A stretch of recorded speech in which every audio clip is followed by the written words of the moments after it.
하나님께 모든 영광 올려드립니다.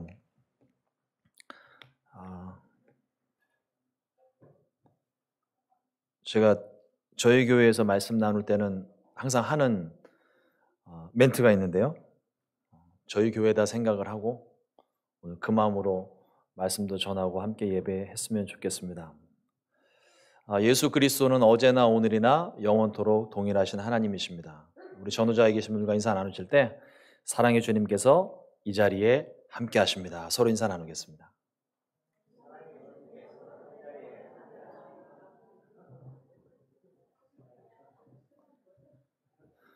굉장히 어색해 하시네요. 네. 여러분들이 어색하면 저도 어색해집니다.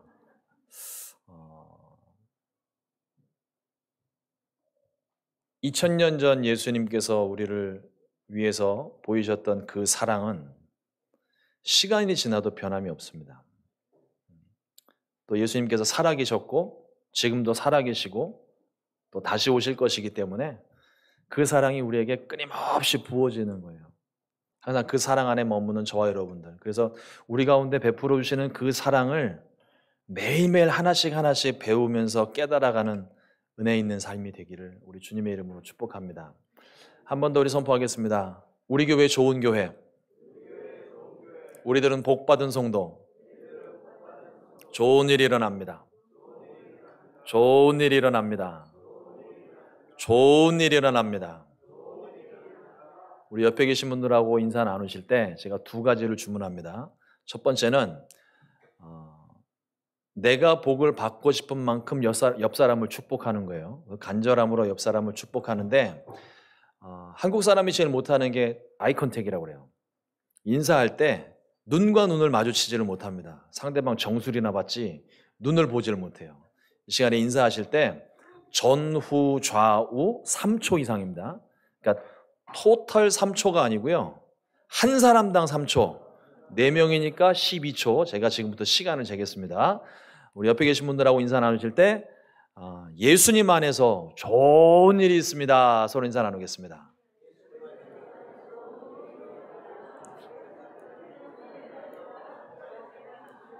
예수님 안에서 좋은 일이 있습니다. 네. 아이고 아쉽습니다. 딱 2초가 모자라네요. 어떤 교회 가면은요, 딱 시작과 동시에 3초면 모두가 다 끝나요. 네, 이러고 끝나시더라고요. 근데 우리 알칸사 제자들 교회는 너무 사랑이 많으셔서 제가 시계를 잘못 쟀을 거예요. 그죠? 네, 시계를 잘못 재서 제가 10초에 끝났는데 분명 12초 인사하셨을 거라고 생각합니다. 항상 눈과 눈을 마주치면서 서로 상대방을 격려하고 위로하고 또 내가 복받고 싶은 만큼 그 사람을 위해서 기도할 때 반드시 우리 가운데 좋은 일이 일어날 줄 믿습니다. 잠시 기도하겠습니다. 하나님, 오늘도 귀한 시간 또 귀한 자리 또 귀한 교회에서 주님이 사랑하시는 우리 귀한 성도님들에게 주의 말씀을 대언합니다.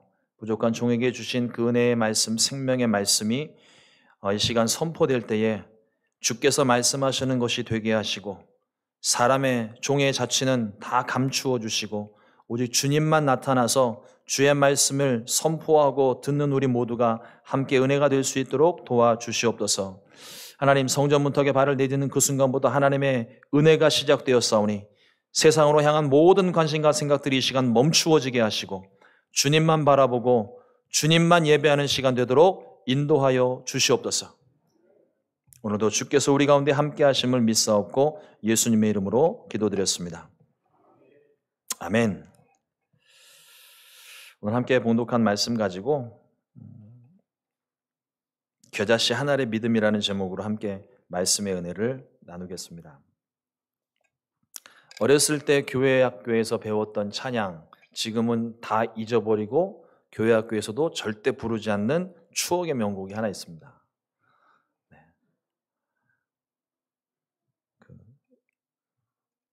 그 찬양입니다. 돈으로도 못 가요 하나님 나라. 아시는 분 같이 하겠습니다. 미로도 못 가요 하나님 나라. 거듭나면 가는 나라. 하나님 나라. 믿음으로 가는 나라. 하나님 나라. 아멘. 믿음으로 가는 나라, 하나님 나라입니다. 제가 예전에 한국에서 사역을 할 때 교구 사역을 했었는데, 그때 이제 저는 개인적으로 어렸을 때부터 배웠던 그 추억의 좋은 곡들이 많이 있어서 그런 곡들을 성도님들하고 같이 예배를 드리거든요. 그래서 같이 이제 찬양을 드리는데 옛날 곡들인데 연세 많으신 권사님들과 이제 찬양을 드리니까 저는 당연히 아실 거라고 생각을 하고 그 찬양을 열심히 불렀어요. 그랬더니 예배 끝나고 나왔는데 한 권사님이 하시는 말씀이 우리 목사님 젊어서 그런지 새로운 곡만 한다고. 네, 우리 지금 교회학교 청소년 우리 학생들에게 있어서는 방금 불렀던 이 찬양이 신곡입니다. 신곡. 요즘 교회학교에서 잘 안 부르더라고요. 여러분들에게 묻습니다. 믿음으로 가는 나라, 거듭나면 가는 나라, 하나님 나라 가실 준비 다 되셨습니까? 다시 묻습니다. 하나님 나라 가실 준비 다 됐습니까? 아멘. 우물쭈물 대답하시는 분들 잘 들으세요. 믿음으로 그리고 거듭나면 하나님 나라 간다는 사실을 믿고 내 마음에 조금 막 왔다 갔다 하는 그 마음이 있을지라도 아멘으로 대답하는 사람이 믿음이 있는 사람입니다. 내 노력으로 가는 게 아니에요. 이미 예수님께서 하나님 나라 가는 그 길을 다 열어놓으셨습니다. 믿음으로 따라가기만 하면 되는 거예요.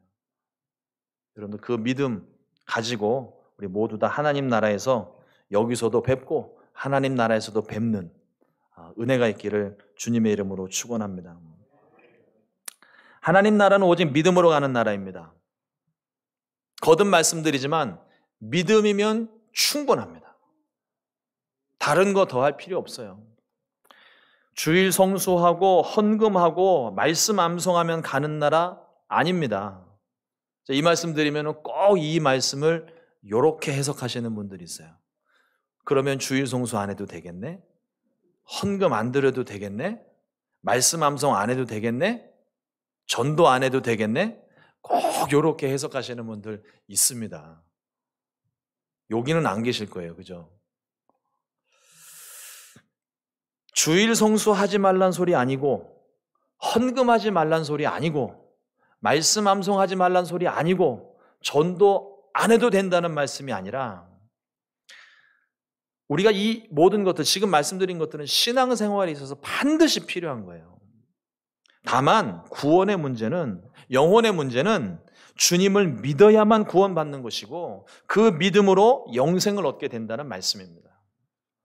그리고 그 믿음을 지켜나갈 때 우리 마음도 약하고 육신도 약해서 또 의지도 약해서 세상 가운데 살다 보면 죄 지을 때 있고 넘어질 때 있고 또 쓰러질 때 있고 포기하고 싶을 때 있는데 그때 교회 나와서 예배하면서 다시 믿음 회복하고 다시 힘을 얻고 성령 충만 받고 그래서 다시 세상 가운데 나가서 나 절대 포기하지 않았다고 그렇게 얘기할 수 있는 게 그게 신앙생활인 거예요.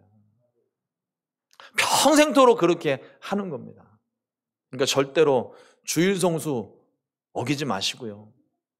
또 하나님께 드리는 거 이거 목사님께 드리는 것도 아니고 뭐 누구 다른 사람 보이기 위해 드리는 거 아닙니다. 다 하나님께 드리는 거예요. 마음도 드리고 물질도 드리고 시간도 드리고 구별된 장소에서 하나님이 여기서 만나시겠다고 하셨는데 그럼 여기 나와야 만나는 거 아니에요. 물론 하나님은 어디에나 계시는 곳입니다. 그러나 구별된 장소, 구별된 자리, 거룩한 시간에 하나님이 특별히 부어주시는 은혜가 있습니다. 그 은혜를 받게 되시기를 주님의 이름으로 축원합니다. 또 한 가지 우리가 믿음으로 구원받는 것은 분명한 사실인데 한 번 믿고 끝나는 게 아니에요. 믿었으면 그 믿음이 유지가 돼야 됩니다. 이 믿음을 잘 지켜야 됩니다. 여러분 왕년에 다 믿었던 기억이 있으니까 지금 여기 앉아 계시는 거잖아요. 그리고 그 예수님 처음 만났을 때 그때의 그 감격이 있으니까 내가 이 교회에 출석하기로 작정하고 오늘도 지금 나와 계신 거 아닙니까? 근데 과거의 그 기억이, 은혜가 지금 유지가 되고 있지 않다면 굉장히 힘들어요. 신앙생활 하는 게. 벅찹니다. 예수님께서 에베소 교회를 향해서 책망하셨던 말씀을 늘 제 가슴 속에 새깁니다. 그러나 너를 책망할 것이 있나니 너의 처음 사랑을 버렸느니라. 여러분 이 말씀 잘 기억하셔야 돼요. 처음 사랑을 잊어버린 게 아니에요. 처음 사랑을 버렸다고 그러셨어요. 내가 하나님께 받은 은혜가 있고 감동이 있는데, 은혜가 있는데 어느 순간인가 그것을 내가 의도적으로 버렸다는 거예요. 그 은혜가 필요가 없어서 버린 게 아니라 내가 하고 싶은 게 있어서, 내 욕심 때문에 이 욕심 한번 채워보려고 주일 성수 한 번 어기고 이번 주만 한 번만, 헌금을 드릴 때도 이번 한 번만 내가 급한 게 있으니까 이거부터 맞고, 그러면서 타협을 하기 시작한다는 거예요. 근데 하나님이 그렇게 하라고 시켰습니까? 하나님이 그렇게 하라고 시켰으면 순종해야죠. 하나님 그렇게 말씀하지 않으세요. 하나님은 그렇게 말씀하지 않으시는데 내 안에 또 다른 기준이, 내 안에 또 다른 내가 하나님의 법과 이 속에서 계속 싸우는 거예요. 그러다가 결국은 마침내는 하나님을 이겨먹고 말죠. 하나님이 아니라고 말씀을 하시는데 나는 내가 하고 싶은 거 해야 되겠다고, 내가 결심을 하고 내가 주일 성수를 어기고 11조를 도적질하고 하나님 말씀하시는 대로 살지 않는 결단과 선택은 내가 했다는 겁니다. 그게 처음 사랑을 버렸다는 거예요. 나머지 다른 교회들에게 주셨던 책망의 말씀도 여기에서 크게 다르지 않습니다. 초대교회가 어떤 교회입니까? 모진 핍박과 환난 속에서 그 믿음 지킨 교회 아니에요? 분명히 시작은 하나님의 은혜로 시작된 교회들이었습니다. 믿음으로 시작했던 교회들이에요. 초대교회는요, 예수님 믿으면 잡아 가두고 매질하고 심지어 목숨을 잃는 그런 시대였었습니다. 그러니까 예수님 믿는다고 한다는 것 자체는 내 목숨 내놓고 나 죽여라, 차라리 날 죽여라, 그런 믿음으로 예수님을 믿었던 시대라고요. 그랬던 교회가 어느 순간부터 첫사랑의 감격을 잃어버리기 시작하는 거예요. 그 은혜와 감격이 사라지고 주님에게서 점점 멀어지고 세상과 적당히 타협하면서 세상 것들을 사랑하기 시작하고, 특히나 초대교회에 수많은 이단들이 생겨났는데 그 이단들의 형성된 배경이 뭐냐면 카타콤 같은 데 있잖아요. 그러니까 핍박과 환난을 견뎌내기 위해서 처음에는 그 굴 속에 들어가서 자기네들 그 믿음 지키겠다고 시작을 했는데 폐쇄된 공간 안에 자기네들끼리만 있다 보니까 성경을 곡해하기 시작하고 말씀을 자기 편한 대로 해석하기 시작하고 그 상황에 맞춰서 해석하기 시작하고, 그래서 이 수많은 이단들이 생겨난 거예요. 세상 것들을 사랑하고 분리가 되면서 하나님 말씀대로 살지 않는 일들이 생겨나기 시작한 거예요. 처음과 달라진 신앙입니다. 저에게 늦둥이 아들이 이제 9살 된 아들이 있습니다. 늦둥이 아들이 9살이면은 제 나이가 대충 계산이 되실지 모르겠는데 생각보다 많습니다. 이렇게 늦둥이 아들이 있는데 주일날 제가 이제 사역을 위해서 토요일날 저녁에 이제 모든 준비를 마치고 집으로 들어갈 때쯤 되면은 보통 이제 자정 어간으로 조금 전후로 해가지고 이렇게 들어가요. 마지막 청소하고 내일 아침 예배 시스템 다 점검하고 세팅 다 끝나고 난 다음에 집에 가면 한 그 정도 되는데, 한 번은 집에 들어갔는데 자고 있어야 되는 이 녀석이 갑자기 캄캄한 방에서 문을 훅 열고 나오더니 아빠 그러고 나오면서 저를 와락 끌어안는 거예요. 와락 끌어안으면서 어디서 배웠는지 엉덩이를 툭툭툭툭 치면서 아빠 보고 싶었어. 그래서 너 이 시간까지 왜 안 자고 있어? 그래서 이렇게 보니까 눈이 초롱초롱해요. 12시가 넘었는데.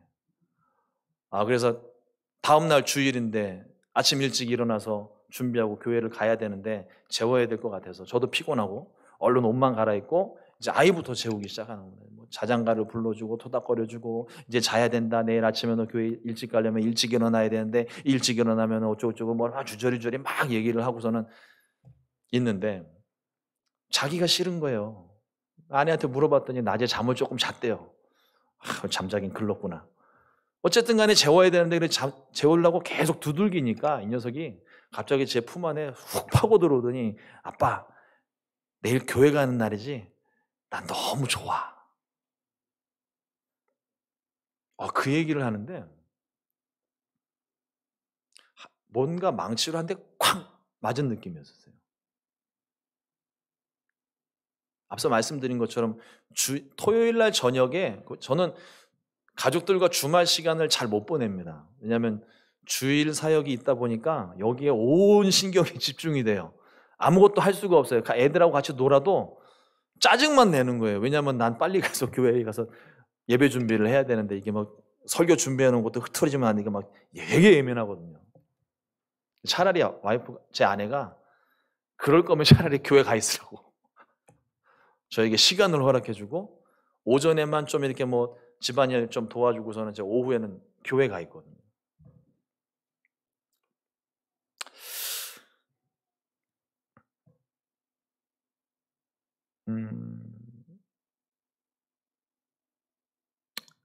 그래서 주말에 아이들하고 같이 보내는 시간이 없는 그 시간을 뭐 되게 힘들어요. 이게 벅차요. 혼자서 모든 걸 감당하려다 보니까 때로는 힘들고 어떤 때는 진짜 이게 주의 종이 생각하면 안 되는데 이걸 때려쳐버릴까. 진짜 그런 생각 들 때가 있어요. 가끔씩, 아주 가끔씩. 그래도 은혜로 지금까지 잘 버티고 오고 있는데 아이를 어떻게든 재우고 난 다음에 제 방에 와가지고 누웠는데 잠이 오질 않는 거예요. 그 막내 아들이 저에게 했던 아빠 내일 교회 가는 날이지? 나 너무 좋아 라고 하는 말이 물론 잠자기 싫어서 저한테 거짓말을 했는지는 모르겠지만 그 소리가 제가 어렸을 때 고만했을 때 제가 했던 얘기거든요. 저는 주일날 교회 가는 게 너무 좋았습니다. 누구보다 교회를 먼저 도착을 했고 물론 이제 큰 교회에 있다 보니까 청소년들이 많다 보니까 연애당의 유혹도 있습니다. 이쁜 여자들이 있으니까 잘 보여야 되니까 일찍 가야 되고 누구보다 앞장서서 봉사해야 되고 저는 개인적으로 교회는 연애당이 돼야 된다고 주장하는 사람입니다. 그러다 주님 만나는 사람들이 많아요. 그래서 저는 단점보다는 장점을 보기로 했습니다.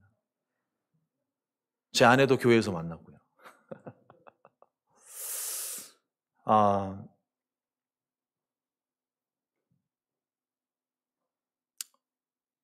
어렸을 때 저희 부모님이 교회에서 봉사를 많이 하시다 보니까 아침 일찍 가시거든요. 저희 집에서 교회까지 가는데 버스를 3번을 갈아타야 되니까 그것도 귀찮고 힘들고 멀고 그러니까 그냥 아버지 가실 때 아버지 자가용만 얻어 탈 수 있으면 너무 편하게 가는 거예요. 조금 일찍 일어나도 그냥 차에서 가는 동안 30분 동안 잠을 잘 수 있으니까 그냥 편하게 가고 싶어서 그냥 아침 일찍 일어나는 거예요. 평소에 학교 가라고 그러면은요, 그렇게 깨워도 제가 일어나질 않아요. 못 일어나요, 못 일어나. 엉덩이를 걷어 차도 못 일어납니다. 그런데 주일날 아침이면 부모님이 문 열고 들어왔을 때 저는 이미 씻고 옷을 입고 있는 거예요.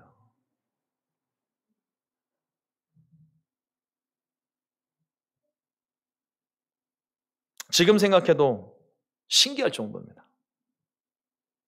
그때는 교회가 정말 좋았어요. 찬양이 좋았고 예배가 좋았고 교회 학교를 졸업하고 난 다음에도 교회 학교 교사로 봉사를 할 때 누구보다 교회를 먼저 도착했고, 제가 할 수 있는 일이라면 어찌하든지 제가 먼저 좀 하려고 노력을 했고, 수요일만 되면 교회 갈 생각에 막 흥분되기 시작하고, 금요일이 되면 막 어쩔 줄을 몰라서 밤잠을 설쳐가고, 토요일이 되면 설레임에 절정이 되는 겁니다. 아드레날린이 막 이만큼 솟아가고 잠을 못 자요. 빨리 자야지 내일 아침에 일어나는데 밤잠을 꼴딱 새고 안 자더라도 주일 아침은 어김없이 그 시간에 교회를 가는 거예요. 그런데 신학을 하고 사역을 시작하면서 어느 순간에서부터인지 주일 아침에 교회에 나오는 게 힘이 들기 시작하더라고요. 수요일이면 벌써 주말 휴일을 생각을 하고 있어요. 금요일이면 금요철야에 파김치가 돼서 집에 돌아와서 그냥 뻗어 자기 바쁩니다. 설레임도 사라졌고 감동도 사라지기 시작했어요. 예배가 노동으로 여겨지고 모든 것이 익숙해져 버렸습니다. 순수함이 사라지고 신앙생활이 일이 되고 직업처럼 익숙해지니까 이게 힘들더라고요. 여러분, 신앙생활은요, 익숙해지면 안 됩니다. 늘 새롭게, 늘 처음 하는 것처럼 그 마음으로 주의 일을 감당할 때 그때 부어주시는 하나님의 은혜, 또 다른 은혜가 있어요. 매일같이 하는 일인데도 또 다른 은혜가 있어요. 그 은혜를 맛보게 되시기를 주님의 이름으로 축원합니다. 그날 밤에 막내 아들이 아빠 내일 교회 가는 게 나 너무 좋아라는 말 한마디가 저의 잃어버렸던 첫사랑을 다시 회복시켰어요. 저는 그렇게 생각을 합니다. 하나님이 제 아들 녀석을 통해서 저한테 말씀하신 것 같아요. 책망하면은 삐질까봐 아들 녀석을 통해서 깨닫게 하시려고, 그 아들의 입술을 통해서 저의 첫사랑을 다시금 회복시켜 주셨습니다. 이 회복이 되고 나니까, 이걸 깨닫고 나니까 갑자기 주일날 아침부터 막 흥분되기 시작하는 거예요. 막 흥분이 돼가지고 막 여기저기 왔다 갔다 하니까 막 가족들이 물어요. 무슨 좋은 일 있냐고. 권사님들이 물어요. 우리 목사님 오늘 좋은 일 있는가 보네. 여러분들에게 묻습니다. 주일날 교회 오는 게 기다려지십니까? 앞에 제가 힌트 드렸잖아요. 아니어도 아멘 하시라고요. 아멘. 그게 믿음입니다. 다시 묻습니다. 주일에 교회 오시는 게 기다려지십니까? 설레고 막 그래요? 토요일엔 막 심장이 터질 것 같고요? 어젯밤에 잠 한숨도 못 주무셨죠? 잘 주무신 얼굴인데. 그렇게 될 줄로 믿습니다. 그래야 돼요. 정말 그래야 돼요. 사랑하는 사람, 설레이게 하는 사람, 심지어는 회사에서 중요한 계약을 맺을 때에도 중요한 사람 만날 때에 막 설레이고 흥분하잖아요.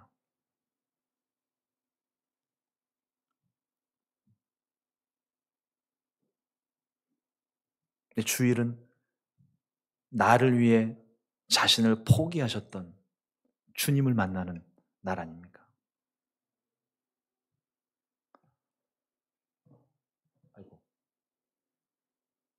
아이고. 안 보이네요. 제가 대신하겠습니다. 이게 원래 우리 모습이어야 되는 거예요. 십자가에서 죽어야 되는 게 저와 여러분들입니다. 근데 나 대신 주님이 죽으신 거예요. 그 자리가 내 자리여야 되는데 주님이 대신 죽으셔야 돼요. 그런 사랑을 우리에게 베푸신 주님을 만나는 날인데 당연히 설레야죠. 당연히 흥분이 돼야죠. 기다려져야 되는 거예요. 그 마음이 회복될 수 있기를, 그 마음 꼭 회복하시고 rise again, 다시 일어서게 되시기를 우리 주님의 이름으로 축원합니다. 오늘 말씀은 예수님께서 하나님 나라를 겨자씨와 누룩에 비유하신 말씀입니다. 여러분들 겨자씨를 보신 적이 있으세요? 겨자씨. 겨자는 먹어봤어도 겨자씨는 보신 분들이 많지 않을 것 같아요. 예전에 어느 부흥성회를 갔더니 그 부흥성회 강사 목사님이 겨자씨라고 하시면서 이렇게 코팅을 해가지고 가지고 다니시더라고요. 거기에 3개를 이렇게 가지고 오셨는데 이게 지금 여기 목사님 앉은 자리에서 요 정도 거리인데도 그 씨가 안 보여요. 겨자씨는 먼지만큼 작은 씨입니다. 그냥 훅 불면 날아가서 없어지고 다시 찾지 못하는 작은 씨예요. 없는 것처럼 보이지만 있어요. 보이지 않는데 분명히 존재합니다. 작아서 안 보일 뿐이지 분명히 있는 거라고요. 예수님은 하나님 나라가 이 겨자씨와 같다고 말씀을 하셨습니다. 예수님께서 이 하나님 나라가 너희 안에 이미 있다고 말씀을 하셨습니다. 하나님의 나라는 겨자씨 한 알이 밭에 심기워진 것처럼 저와 여러분들 마음속에 심기워져 있어요. 눈에 보이지 않을 뿐이지 분명히 존재합니다. 그 씨앗이, 보이지 않는 씨앗이 땅에 심기워지면 그때는 진짜 안 보이는 거잖아요. 덮였으니까. 보이지 않지만 그곳에서 싹이 피어나기 시작하고 그 싹이 땅을 뚫고 나오면서부터 서서히 그걸 보기 시작하는 거예요. 그리고 어느 순간인가 이 겨자씨 한 알이 다 성장하고 나면 3, 4m 높이의 큰 나무가 된답니다. 그 작은 씨앗에서.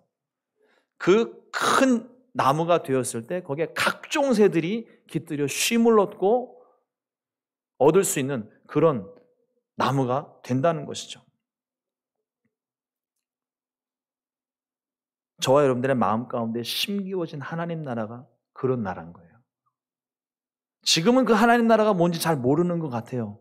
그러나 그 하나님 나라가 예수님 믿을 때 저와 여러분들 마음밭에 이미 심기워졌습니다. 안 보이죠? 그러나 있어요. 눈에 보이지 않지만 여러분들 마음밭에서 지금 싹을 피웠고 줄기가 솟고 있고 계속해서 자라고 있다는 것입니다. 또 하나 예수님께서 이 하나님 나라를 누룩에 비유를 하셨는데 성경에서 일반적으로 누룩은 약간 부정적인 의미로 많이 사용을 하셨어요. 바리새인과 서기관들의 외식을 주의하라고 말씀하셨습니다. 이건 부정적인 의미를 강조하신 거예요. 껍데기 같은 신앙. 그냥 겉은 화려한데 속은 텅 비어있는 신앙. 그 신앙에 대해서 이 누룩을 비유로 말씀을 하셨습니다. 그런데 오늘 말씀은요. 하나님 나라의 비유를 하고 계십니다. 하나님 나라는 누룩과 같다. 하나님 나라의 확장성에 대해서 말씀을 하십니다.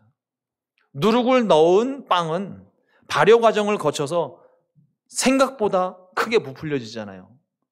2배, 3배 이상 부풀려져서 생각보다 훨씬 많은 사람들에게 빵을 나누어 줄 수 있는, 그리고 또 속이 부드러운 빵을 만들 수가 있습니다. 믿음에 대한 묵상을 하면서 욥기서 23장 10절의 말씀을 함께 묵상을 했습니다. 나의 가는 길을 오직 그가 아시나니 그가 나를 단련하신 후에는 내가 정금같이 나아오리라. 여러분들도 참 좋아하시는 말씀이죠. 저도 참 좋아하는 말씀입니다. 그래서 이 말씀을 깊이 묵상을 하다가 우리가 알고 있는 상식적인 것과 조금 다른 약간의 오해가 좀 있을 수 있는 그런 해석에 대한 것을 좀 발견을 했어요. 하나는 나의 길을 오직 그가 아신다 이렇게 말씀을 하셨습니다. 하나님이 나의 모든 앞날을 아신다라고 우리는 그걸 이해하고 있어요. 하나님께서 나의 먼 미래에 일어날 일들까지 다 알고 계신다. 물론 그 말이 맞습니다. 그러나 적용점이 조금 다른 것 같아요. 우리의 앞날을 하나님께서 이미 정해놓으신 걸까요? 여러분 그 전에 한번 생각해 보세요. 여러분 먼 미래에 일어날, 먼 미래뿐만 아니라 한 달, 1년 뒤에 일어날 일을 내가 미리 알 수 있다면 좋을까요? 나쁠까요? 1년 뒤에, 한 달 뒤에 무슨 일이 일어날지 내가 알면 좋을까요? 나쁠까요? 좋을 수도 있고 나쁠 수도 있고, 그죠? 좋은 소식이면 당연히 좋겠고 나쁜 소식이면 안 일어났으면 좋겠죠. 세상 사람들이 점 보는 게 다 그 이치 아닙니까? 한 치 앞도 알지 못하니까 가서 돈을 주고서라도 점을 보려고 그러잖아요. 미래에 일어날 일들을 좀 알고 싶어 하잖아요. 예수 믿는 사람들 같은 경우는 예언사역 하신다고 그러면 가가지고 헌금을 드려서라도 그 어떻게든 내 미래가 어떻게 될지, 내 앞에 어떤 예언이 있을지 막 알고 싶어 하고 막 좀 조심하셔야 됩니다. 세상 점 보는 거하고 똑같을 수도 있어요. 주의는 하셔야 됩니다. 예언을 제가 무시를 하는 거 아니에요. 주의는 하셔야 돼요. 제가 저에게 좀 일어날 법한 일들에 대한 소식을 좀 듣고 제가 근심에 빠졌어요. 어떻게 해야 될지를 모르겠어요. 그래서 기도는 하고 있는데 이게 차라리 몰랐으면 좋겠다 하는 생각을 할 정도로 미래에 일어날 일들이 예측만 돼도 막 마음이 너무 싫은 거예요. 차라리 안 들었었으면 더 낫겠다.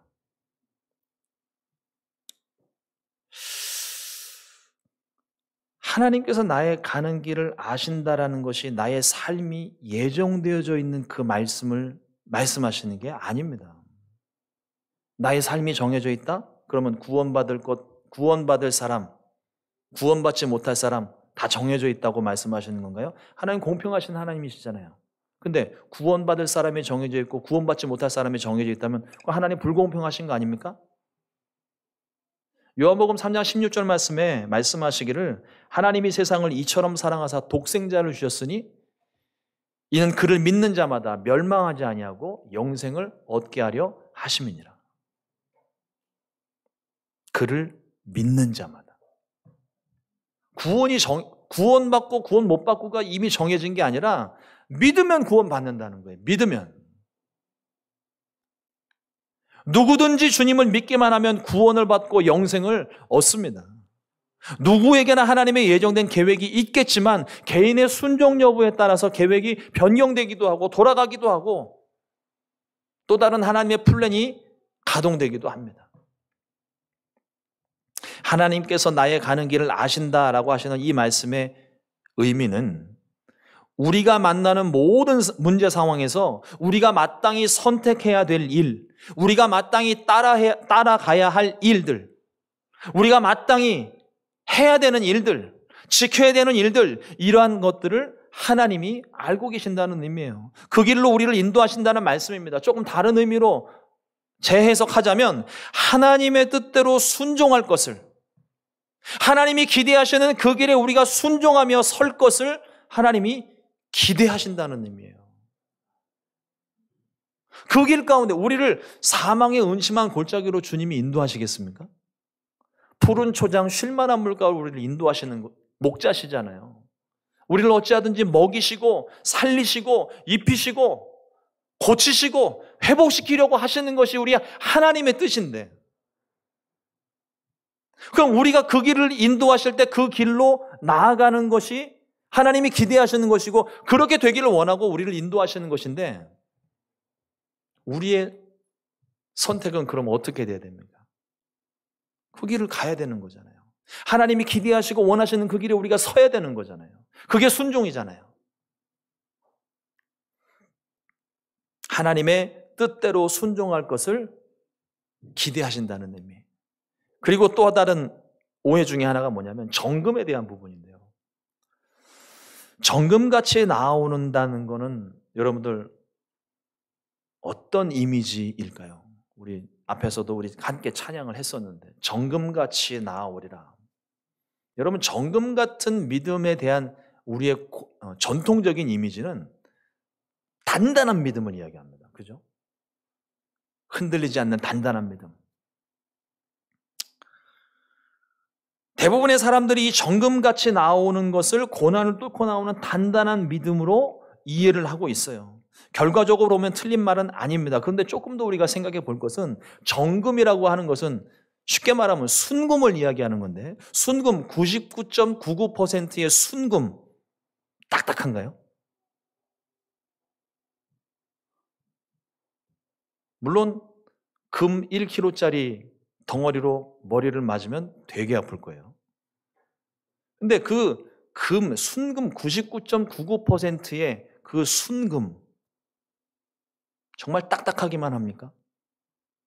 여러분, 올림픽 금메달리스트들이 금메달을 따고 난 다음에 전 세계 모든, 이거는 뭐 문화와 나이를 다 초월해서 금메달만 땄다 하면 하는 똑같은 행동이 있습니다. 금메달을 딱 들고 칵 깨물죠. 여기 조심하셔야 되는데 칵 깨물었다 이빨 다 나가요. 네, 금이 그렇게 물렁물렁 젤리처럼 물렁물렁 하지는 않습니다. 다만 이게 금인지 아닌지 확인하기 위해서 이빨 자국을 내보는 거예요. 들어가면 금이고 자국이 나면 금이고 안 나면 도금인 거예요. 갑자기 깨물어 보고 싶은 생각이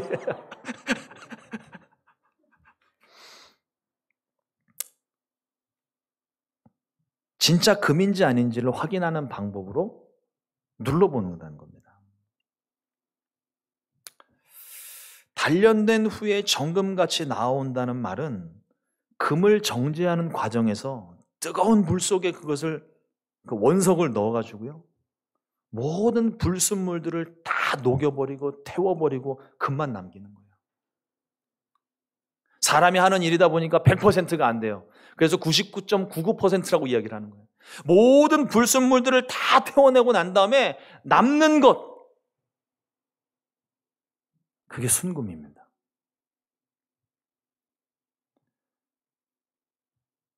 이와 마찬가지로 우리가 고난을 통과하고 문제를 겪으면서 우리 속에 세상을 의지하는 마음, 세상을 사랑하는 마음, 차선책을 두고 하나님과 거래하는 마음, 피할 방법과 빠져나갈 방법들, 이런 모든 것들을 다 불태워버리고 이제 주님만 의지하는 마음만 남게 되는 것, 이 마음이 정금 같은 믿음이라는 거예요. 정도의 차이는 다 있겠지만 여기 계신 분들, 뭐 학생들도 뿐만 아니라 삶 가운데 고난이 다 있어요, 고난이. 근데 그 고난을 통과할 때 그냥 버티기로 시간만 지나가는 그런 통과가 아니라 그 고난을 통하여서 하나님이 우리 가운데 기대하시는 것은 하나님을 찾기를 원하는 거예요. 그 고난을 통과하는 방법이 하나님을 의지하고 하나님과 함께 그것을 통과하기를 원하시는 거예요. 그러면 그 고난의 과정을 통과할 때 불과 같은 연단이 일어나고 결국 내 마음 가운데 남는 것은 무엇이겠습니까? 하나님밖에 안 남는 거예요. 문제가 시작됐을 때는 처음에는 내가 사람을 찾아가고 문제 해결할 수 있는 방법을 찾아가고 기관을 찾아가지만 그러나 그 사람들이 해결할 수 없는 문제들이 있어요. 결국은 하나님 앞에 나와서 무릎을 꿇게 된다고요. 그리고 얻게 되는 것이 물론 문제 해결도 있겠지만 우리가 그 과정을 통해서 얻는 것은 하나님입니다. 내 마음 가운데 하나님이 남는 거예요. 그 하나님만 남았을 때 얻는 그 믿음이 정금 같은 믿음인 거예요.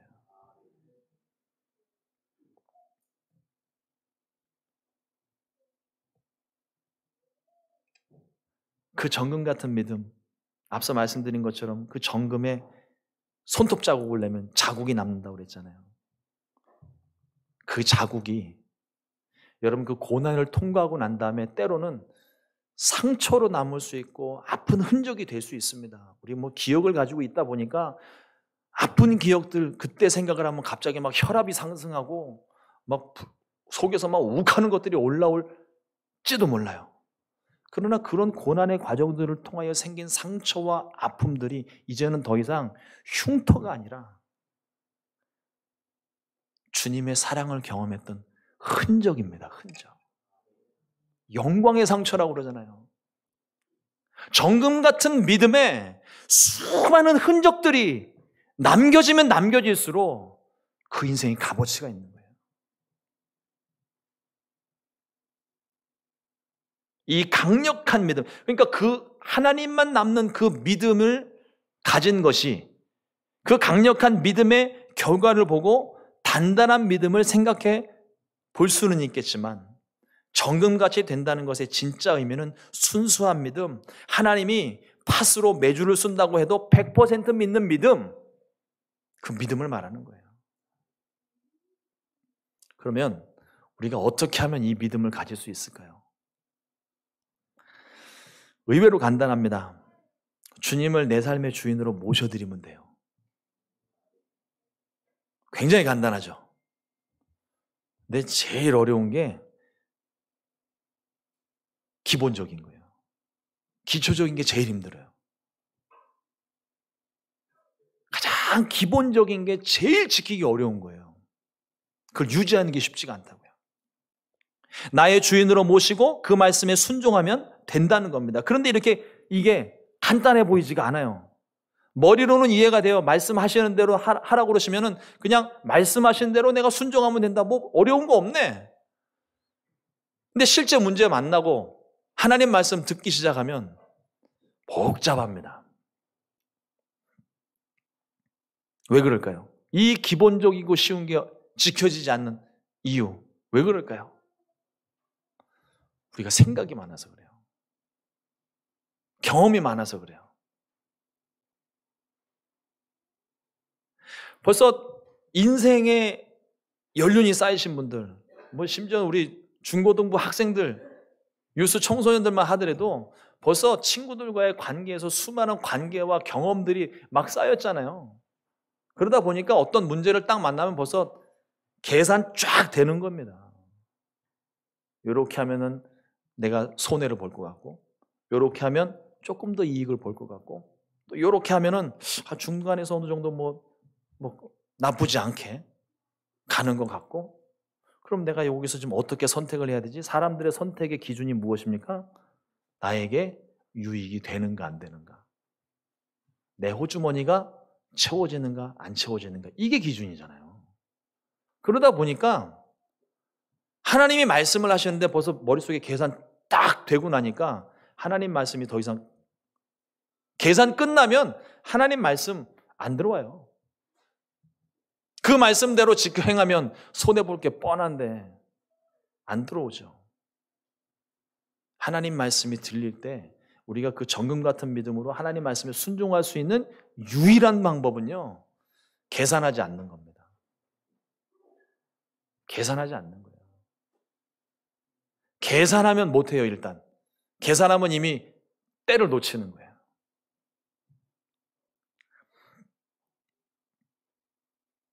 그냥 가라면 가고 오라면 오고 멈추라면 앉으라면 그냥 그대로 하면 되는 겁니다.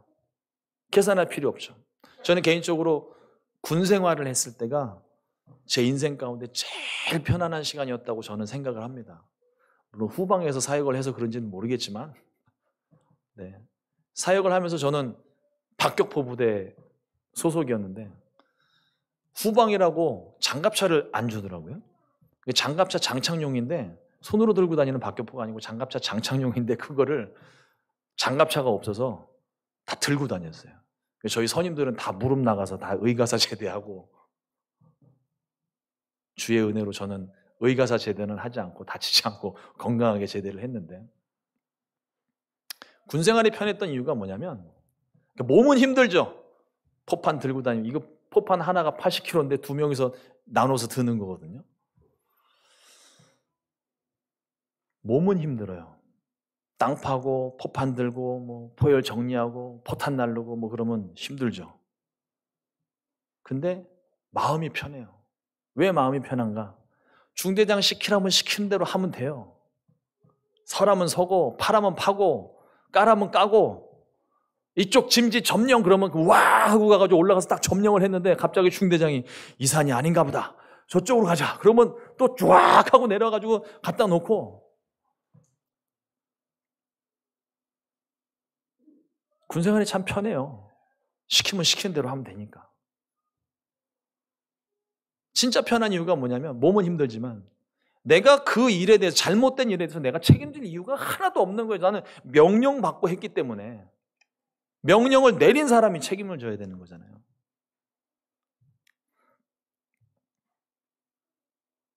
하나님 말씀에 순종하는 게 이와 같은 거예요. 하나님이 말씀하실 때 상식적으로 이해 안 되는 말씀을 하시면 우린 벌써 계산 벌써 다 끝냈죠. 이거는 도저히 안 되겠습니다. 하나님, 이거 못합니다. 배수의 진을 치고 하나님과 씨름을 하기 시작합니다. 결국에는 이겨먹어요. 그러나 하나님이 안 될 걸 말씀하시는 게 아니에요. 되니까, 해야 되니까 말씀하시는 거거든요. 하나님 말씀에 순종할 때 우리가 다른 거 걱정할 필요가 없어요. 하나님 이거 될까요? 안 될까요?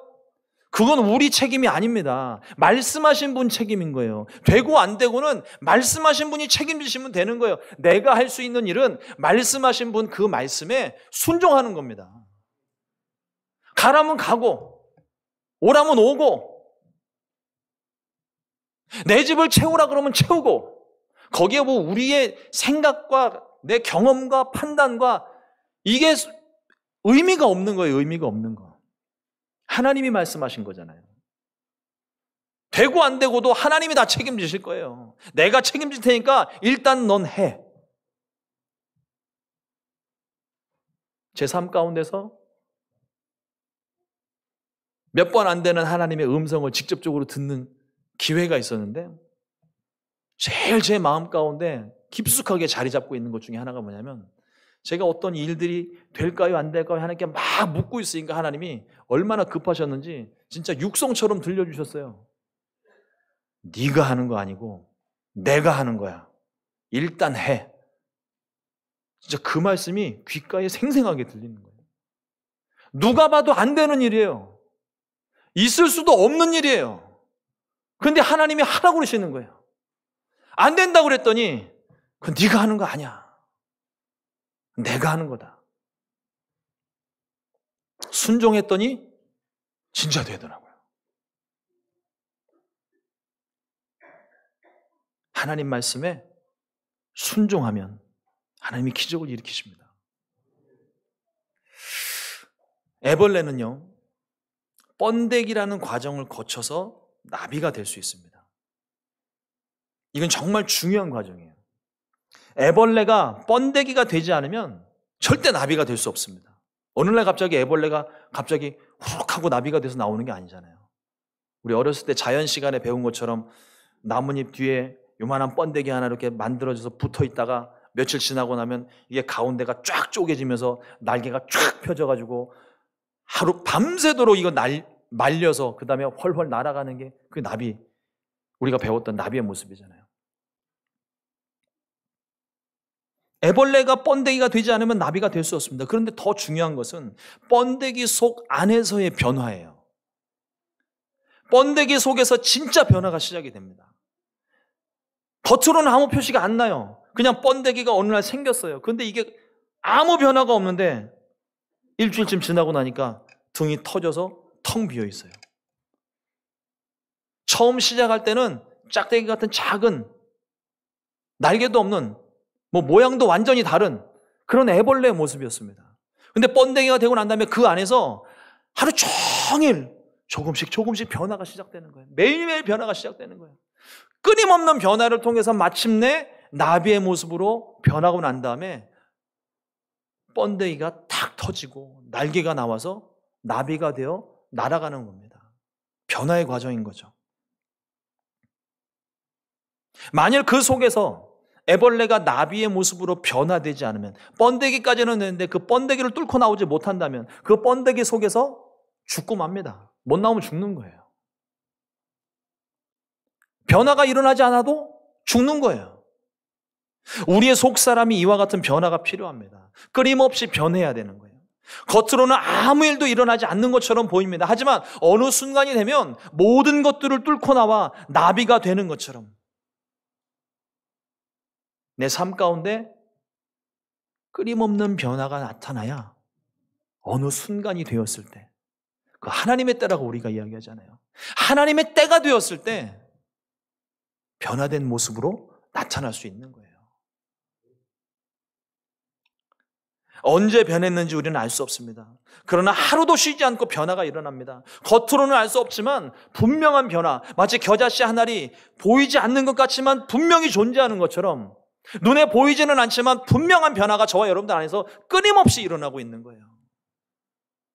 어느 순간 그 변화된 모습이 짠 하고 드러나게 되겠죠. 진정한 변화는 화려한 스펙을 가지는 것보다 또 남들보다 더 많이 갖거나 더 멋지게 꾸미는 것처럼 우리의 겉모습에 있는 것이 아닙니다. 속사람의 변화가 진정한 변화인 거예요. 오직 하나님만 바라보는 절대 믿음, 우리 주님이 가장 기뻐하시는 믿음이 바로 이와 같은 믿음입니다. 우리가 문제가 생기면 정도의 차이가 있을 뿐이지 누구나 다 주님 앞에 나와서 무릎을 꿇기 마련이에요. 적어도 예수님 한번 믿었던 사람, 교회 문턱에 발을 한번 들였던 사람이라도 문제 생기면 하나님 앞에 나오는 결론을 얻게 됩니다. 그 유년 시절 여름 성경학교 쫓아다녀가지고 사탕 얻어먹으러 쫓아다녔다가 그 사탕 얻어먹고 갔던 기억이 50세가 훌쩍 넘고 중년의 인생의 위기를 만났을 때 갑자기 그 사탕이 생각이 나가지고 교회 와가지고 무릎을 꿇잖아요. 그 사람은 40년의 시간이 걸린 거예요. 결국은 하나님 앞에 나와서 무릎을 꿇을 때 문제가 해결되는 거거든요. 그러니까 문제를 만나면 여러분들 계산하지 마시고 일단 나오세요. 나와서 여기 무릎 꿇고 기도하세요. 그러면 하나님이 방법도 알려주시고 문제도 해결해 주시고 책임져 주시는 겁니다. 저는 예전에 한국에 있을 때 문제 생기면 기도원을 자주 올라갔어요. 기도원에 가면 저희 순복음교회에서 그때 운영을 했던 오살리 기도원이 있는데 그 기도원에 가면은 이 공동묘지 있는 쪽과 또 여기 주변 여러 곳들에 이렇게 기도굴들이 이렇게 쫙 있습니다. 기도굴에서 기도를 하기도 하고 공동묘지 그 묘지 사이사이를 누비면서 기도를 하기도 하고 답답하니까 그 문제를 하나님께 맡기면서 막 이렇게 기도를 합니다. 기도를 하다 보면 다 응답받는 것은 아니지만 그래도 응답을 받을 때가 있어요. 근데 그 응답의 내용이 이겁니다. 내가 내 기도를 들었다. 내가 문제를 해결해 줄 거야. 다시 말하지만 네가 하는 거 아니고 내가 할 거다. 내가 너를 책임져 줄 거다. 그러면 그 응답을 뭐 기도하는 중에 환상 중에 듣기도 하고 음성처럼 듣기도 하고 말씀 보다가 말씀으로 듣기도 하고 또 뭐 설교 시간에 강사 목사님을 통해서 듣기도 하고 어쨌든 들어야 알게 된단 말입니다. 응답을 받고 난 다음에 마음이 편안해져. 하나님이 이제 하시겠구나. 그리고 이제 기도원에서 내려옵니다. 그리고 이제 문제가 해결됐겠거니. 그리고 딱 집에 들어가면 문제가 해결되기는 차마 이 말은 못하겠습니다. 문제가 더 해결되는 건 둘째 문제고 한 3, 4일, 일주일 정도 기도원에 문제 내팽겨치고 갔다 오니까 문제는 더 심각해져 있어요. 문제 더 커져 있다고요. 그럼 이제 하나님한테 또 기도를 하는 거죠. 하나님 이게 어찌 된 일입니까? 응답해 준다고 하셨는데. 기다려봐. 아무 변화가 없어요. 문제는 더 심각해졌어요. 근데 진짜 변화가 있더라고요. 내 마음의 변화입니다. 문제가 심각해졌는데, 커졌는데 걱정이 안 돼요. 왜 걱정이 안 됩니까? 응답받았잖아요. 하나님이 함께 하신다잖아요. 하나님이 내 기도 들으셨다고요. 네가 하는 거 아니고 내가 해줄게. 하나님 책임져 주신다고 약속을 하셨습니다. 그러므로 두려워하지 말라. 아멘입니다. 하나님 저 두려워하지 않겠습니다. 하나님 다 알아서 하십시오. 분명 문제는 아직 남아있는데 걱정이 안 되는 거예요. 옆에서 보는 사람은 미치고 팔딱 뛸 노릇입니다. 이걸 해결해야 되는데 아무것도 안 하고 그냥 웃으면서 다니니까 저 미쳤구나 드디어. 걱정이 안 되는 거예요. 하나님이 해주신다고 하셨으니까. 응답해 주신다고 하셨으니까. 하나님 말씀하시면 1.1획도 변함없이 다 이루어집니다. 하나님께서 반드시 응답하실 거예요. 그러니까 이걸 한두 번 경험하고 나니까요. 이제 문제가 터져도 걱정이 안 되는 거예요. 아, 기도할 때구나. 하나님 저 기도하러 갑니다. 응답해 주십시오. 지난번처럼 말씀해 주십시오. 책임져 주신다고 하셨으니까 끝까지 주의 종 하나님 만드셨으니까 주님 끝까지 내 삶청에 책임져 주십시오. 이제는 오히려 당당하게 하나님 앞에 오히려 막 어쩐 때는 뻔뻔할 정도로 하나님께 막 요구를 하는 거예요. 하나님 책임져 주신다고 하셨잖아요. 근데 이게 뭡니까? 알아서 하십시오.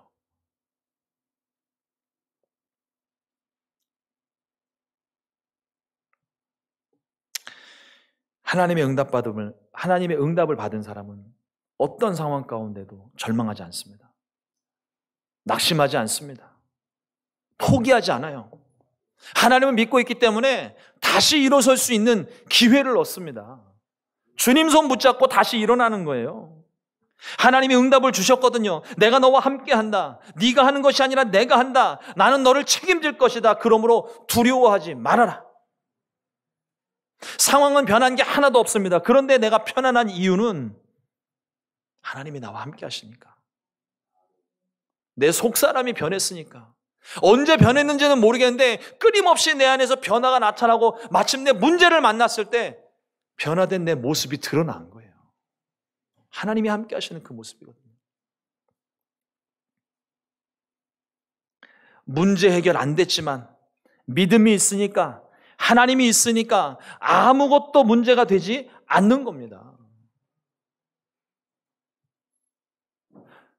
전남수 목사님께서 목사님들 모임 하시는 중에 남기신 유명한 명언이 있어요. 저 여러분들에게 가르쳐 드릴게요.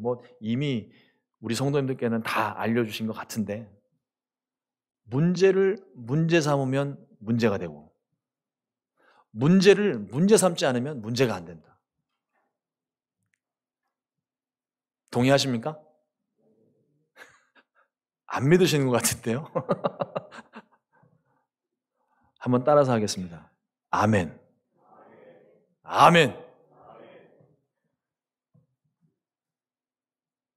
마음에 조금 이렇게 동의가 안 되더라도요, 입술로 시인하면 구원에 이르는 겁니다. 문제를 문제 삼으니까 문제가 되는 거예요. 근데 문제이지만 내가 문제로 취급을 안 하면 그 문제가 안 되는 겁니다. 내가 그 문제를 문제 삼지 않는 이유는 하나님이 내 삶을 책임져 주신다는 믿음이 있기 때문이에요.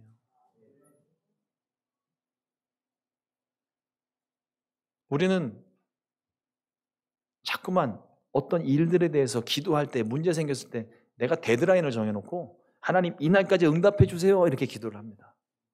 어떤 때는 방법도 하나님께 친절하게 알려드려요. 하나님이 응답 안 하십니다. 참 놀라운 거는요, 하나님이 데드라인 내가 정하면 데드라인까지 쭉 끌고 가세요. 그때까지 꼼짝도 안 하세요. 그 어느 날 갑자기 데드라인 앞에서 문제를 확 해결하세요. 그때까지 가시는 이유가 뭔지 아세요? 미리 해결하시면 기도 안 할까 봐. 그 문제라도 있으니까 하나님 앞에 나와서 울고 불고 무릎 꿇고 예배를 기도하고 뭐 그러는데, 하나님은 문제가 중요한 게 아니라 나와 교제하는 지금 내 자녀를 보고 싶으신 거예요.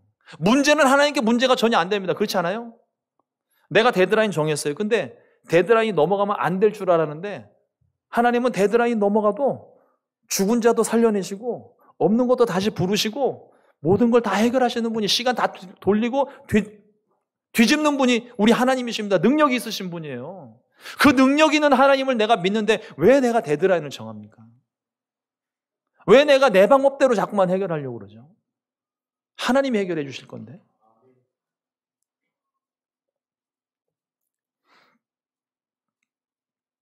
사랑하는 성도 여러분, 예수님께서 마태복음 17장 20절에서 겨자씨의 비유를 이렇게도 말씀을 하십니다. 이르시되 너희 믿음이 작은 까닭이니라. 진실로 너희에게 이르노니 만일 너희에게 믿음이 겨자씨 한 알만큼만 있어도 이 산을 명하여 여기서 저기로 옮기라 하면 옮겨질 것이요 또 너희가 못할 것이 없으리라. 겨자씨 한 알만한 믿음만 있어도 이 산들어 명하여 바다에 던지우라 하면 그대로 될 것이고 모든 것이 순종할 것이다 말씀하셨습니다. 여기에서 중요한 것, 큰 믿음, 작은 믿음의 문제가 아니에요. 어떤 사람은 큰 믿음이 있어서 그런 기도를 할 수 있고, 나는 믿음이 너무 작고 초라해서 그런 기도 나는 못해, 해도 안 될 거야. 큰 믿음, 작은 믿음 아닙니다. 오늘의 제목을 기억하세요. 겨자씨 한 알의 믿음. 큰 믿음, 작은 믿음이 문제가 아니라 믿음이 있고 없고 여부예요. 겨자씨 한 알만한 믿음만 있어도 이 놀라운 능력이 나타난다고 하셨어요.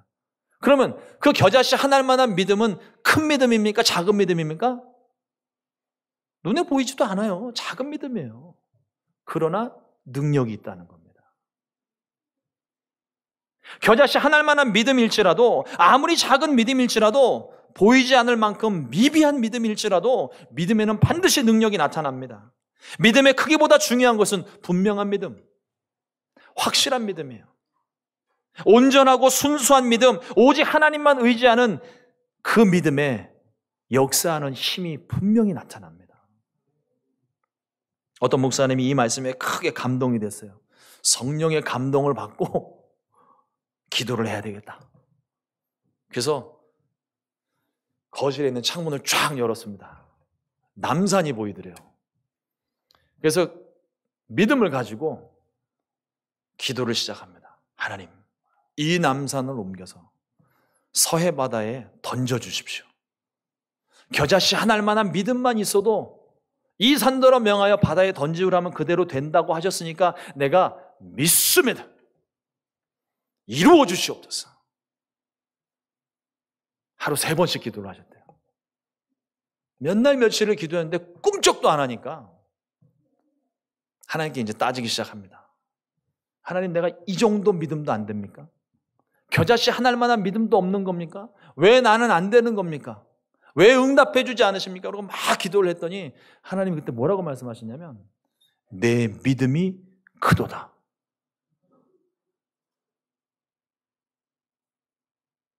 하나님도 감당 못하는 믿음인 거예요.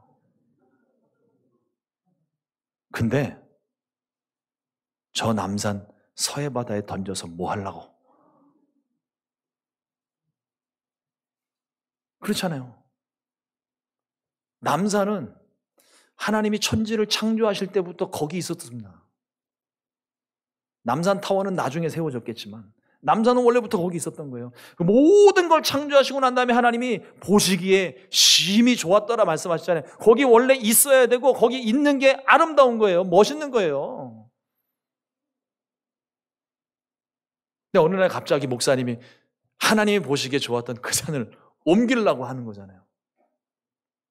또 하나 중요한 거, 산을 옮기라는 기도를 하라고 하나님이 말씀하신 적이 없다는 거예요. 이 남산더러 명하여 서해 바다에 던지우라. 그렇게 하나님이 말씀을 하셨다면, 그 목사님이 그 말씀을 하셨다면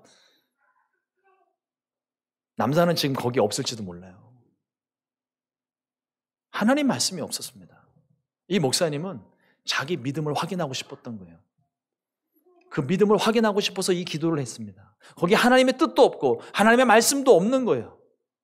그러니 응답이 될 리가 없죠. 겨자씨 한 알만한 이 작은 믿음도 없다는 게 아니라 거긴 하나님의 뜻이 없다는 거예요. 이걸 잘 분별하셔야 됩니다. 가끔씩 그런 분들이 있어요. 하나님의 뜻과 상관없이 그냥 자기 믿음에 취해가지고 그냥 막 억지 부리고 떼쓰는 사람들이 있어요. 하나님의 뜻을 구해야 됩니다. 하나님이 무엇을 원하시는지를 봐야 돼요.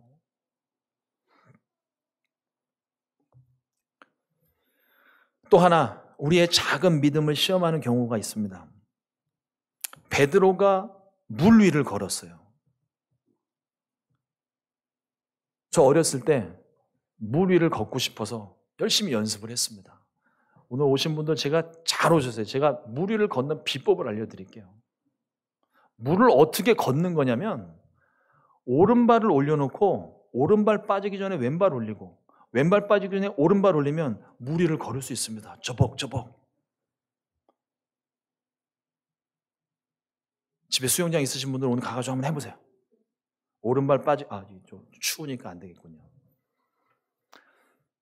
저는 목욕탕에서 정말 순수한 마음으로 열심히 연습했어요. 기도 막 뜨겁게 하고, 탕 안에 앉아가지고 기도 뜨겁게 하고, 오른발 빠지기 전에 왼발 올리고, 왼발 빠지기 전에 오른발 올리고. 될까? 가끔 뭐 이렇게 요즘 유튜브 동영상 같은 데 보면 무리를 걷는 사람들 막 이렇게 나와요. 무슨 촉촉촉촉 하면서 이렇게 막 걸어가는 사람. 다 눈속임이지만.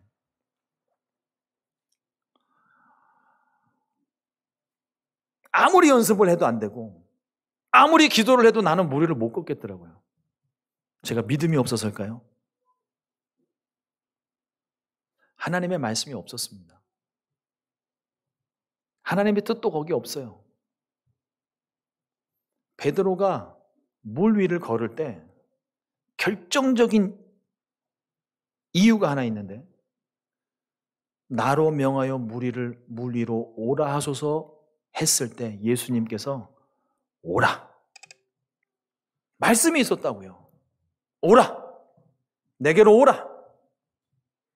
그 말씀에 순종을 했더니 베드로가 물 위를 걸은 거예요. 그 배에 베드로만 있었습니까? 다른 제자들이 있었잖아요. 근데 다른 제자들은 베드로가 물 위를 걷는 걸 보고도 걸을 엄두도 못 냈습니다. 베드로가 그렇게 기도해서 물 위를 걸었다면 주님 저도요. 주님이 분명 거절하지 않으셨을 거예요. 와, 너도 와. 너도 와. 하셨을 텐데 이 제자들은 배가 뒤집힐까 걱정해서 배를 붙잡고 고개 쳐박고 아무것도 보지 못했던 것 같아요. 그 상황에 완전히 묶인 거죠. 베드로와 같은 믿음이 필요합니다. 문제가 생기면 우리는 자꾸 문제를 봐요. 그래서 문제를 기어이 만들어요. 그러나 문제 가운데서도 우리는 문제를 보는 게 아니라 주님을 봐야 됩니다. 주님을 보면 물 위를 걸을 수 있어요. 물 위를 걷던 베드로가 주님 보다가 풍랑 보니까 빠졌잖아요. 주님 보고 계속 걸었으면 주님 있는 데까지 갈 수 있었을 텐데. 초대교회, 초기교회 역사들, 모든 대륙에 복음이 전파되고 부흥이 막 일어났을 때 그 초기 역사들을 보게 되면 병고침의 기적들이 많이 기록되고 있습니다. 초대교회뿐만 아니라 지금도 저 아프리카와 오지 원주민들 가득한 그곳에 병고침의 기적이, 성경에서 일어나는 기적이 똑같이 일어나고 있다고요. 그런데 요즘에 우리들에게 있어서는 이 기적이 잘 안 일어나는 것 같아요. 없는 게 아니라 드물게 일어난다는 겁니다. 왜 그랬을까요? 삶이 풍요로워지고 의술이 발달하면서 일단 의지할 게 너무 많아요. 아프면 교회 나오는 게 아니라 일단 CVS 들려서, 월그린 들려서 약 사 먹고 그리고 교회 오시잖아요. 그럼 뭐를 더 먼저 의지하신 거예요? 약을 먼저 의지했습니다. 아프리카 오지, 그리고 초기 모든 초대교회뿐만 아니라 초기의 역사들, 그때는요 이런 의술과 의학의 혜택을 한 번도 받지 못했어요. 병 걸리면 그냥 죽는구나. 근데 어느 날 갑자기 선교사들이 와가지고 예수님 믿으면 병 고침 받습니다 말하니까 신락 같은 희망을 가진 거예요. 다른 거 의지할 수가 없어서, 어떤 것도 내가 기댈 데가 없어서 그냥 주님만 의지하고 주님께 붙들려서 그냥 막 주님 고쳐주십시오 기도를 했더니 병이 나아요. 우리는 지금 너무 의지할 게 많아서 그 간절함이 지금 없는 겁니다. 만약에 미국에 있는 모든 약국과 병원들이 다 폐업을 하고 그런 상황에서 내가 병이 걸렸다고 하면 지금의 간절함과 그 상황에서의 간절함은 분명히 다를 거예요. 그 간절함이 회복이 돼야 됩니다.